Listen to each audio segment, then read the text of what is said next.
ಯುದ್ಧಕ್ಕೆ ವಿಮುಖನಾಗಿ ಒದಗಿದಂತಹ ಪರಿಣಾಮದಿಂದ ಬದುಕಿನಲ್ಲೇ ವೈರಾಗ್ಯವನ್ನು ಹೊಂದಿ ರಣಕ್ಷೇತ್ರಕ್ಕೆ ಬೆನ್ನು ಹಾಕಿದವಂತ ಭಾವಿಸಿದೆ.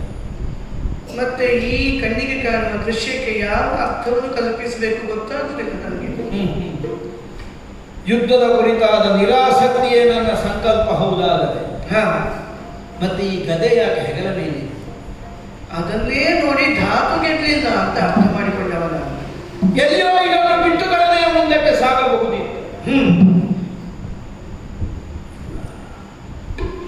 ನಿಷ್ಪಾಂಡವ ಪೃಥ್ವಿ ಅನ್ನುವಂತಹ ನನ್ನ ಸಂಕಲ್ಪದಿಂದ ಯಾವ ಕ್ಷಣಕ್ಕೂ ಸುಯೋಧನ ಹಿಂದೆ ಸರಿಯುವುದಕ್ಕಿಲ್ಲ.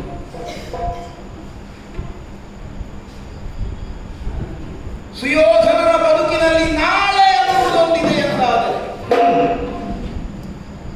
ವರ್ತಮಾನದಲ್ಲಿ ಒದಗಿದಂತಹ ಸೋಲನ್ನು ಉತ್ತರಿಸಿ ನಾನು ಈ ಪ್ರಪಂಚದಲ್ಲಿ ಬದುಕಿ ಉಳಿಯುವುದಾದರೆ ಪಾಂಡುತನೆಯರ ತಲೆ ಕಡಿದೇ ಸಾಧ್ಯವಾಗಬಹುದಾದ ಕೆಲಸ. ನನಗೆ ನಾಳೆ ಎನ್ನುವುದು ಸಿದ್ಧವಾಗುವುದು ಪಾಂಡವರ ತಲೆ ಕಡಿದ್ರೆ ಮಾತ್ರ. ಇಲ್ಲದಿದ್ದರೆ ನಾಳೆಯೇ ಇಲ್ಲ, ಭವಿಷ್ಯತ್ತೇ ಇಲ್ಲದೆ ಇದ್ದವನು ಸುಯೋಧನ ಅಂತ. ಯಾಕೆ ಈಗ ಯುದ್ಧದಿಂದ ವಿಮುಖನಾಗುವುದಕ್ಕೆ ಸಾಧ್ಯವೇ?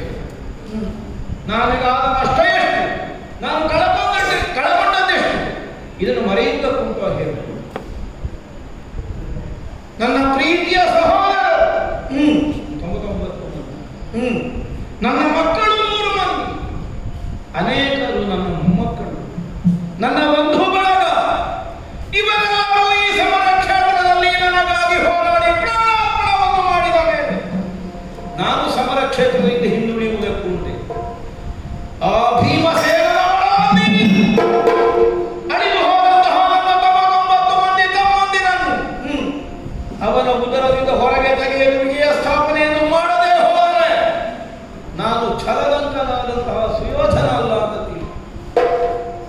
ನನ್ನ ಆತ್ಮೀಯನಾದಂತಹ ಕರ್ಣ, ಅವನ ಸಾವಿಗೆ ಕಾರಣನಾದಂತಹ ಅರ್ಜುನನ ತಲೆಗಡಿ ಅಳಿದು ಮೇಲೋಕವನ್ನು ಸೇರಿದಂತಹ ಕರ್ಣನ ಆತ್ಮಕ್ಕೆ ಶಾಂತಿಯನ್ನು ಒದಗಿಸಿಕೊಡದೆ ಹೋದರೆ ನಾನು ಗಾಂಧಾರಿಯ ಗರ್ಭದಂಬವನಲ್ಲ ಅಂತ ಈ ನಿರ್ಧಾರವನ್ನೇ ಹೊಂದಿದ್ದೇನೆ.